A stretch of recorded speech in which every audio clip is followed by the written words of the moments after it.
Hey guys, this is Miss Garner. We're going to be going over examples of solving for a variable when exponents are involved. So if we look at our first example, d cubed equals 125.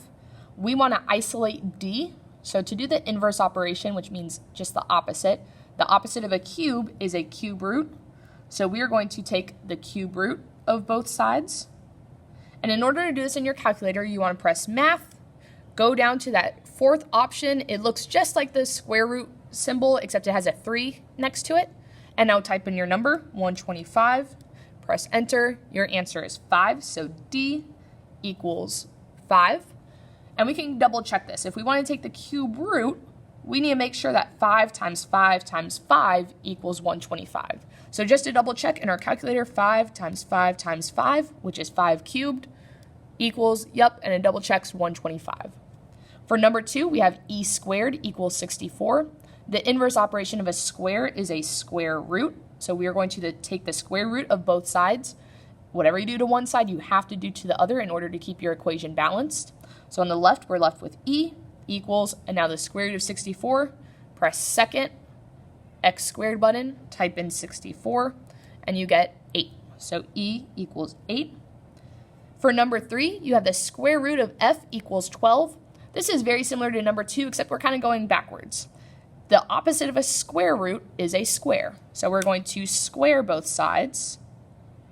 On the left, you get f, and on the right, we need to do 12 squared. So 12, you can either do 12 times 12 or press the x squared button, and it'll give you that exponent of 2, and you'll get 144. For number 4, our example is g squared plus 9 equals 25.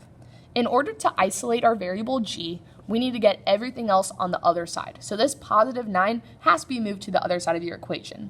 The inverse operation of adding is subtracting. So we're going to subtract that 9 from both sides. Why we do this is we're wanting to get this 9 off the left-hand side. So positive 9, negative 9, that goes to 0, and it's no longer on that left-hand side with your variable. So now you get g squared equals 25 minus 9, which is equal to 16. And now we're back to a problem just like number 2. The opposite of a square is a square root.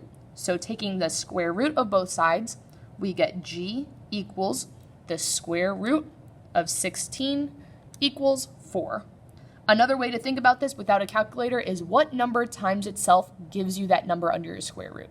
In this case, I think we'd be able to do it in our head. 4 times 4 will give you that 16.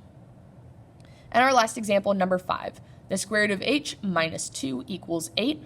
We want to get that h isolated, so this negative 2 has to be moved to the other side. So the inverse operation of subtraction is addition. So we are going to add 2 to both sides. Negative 2, positive 2 will cancel out to 0. So we get the square root of h equals 8 plus 2, which equals 10. And now the inverse operation of a square root is the square. So we're going to square both sides. Square root and square, they will kind of cancel each other out, leaving you with just an h.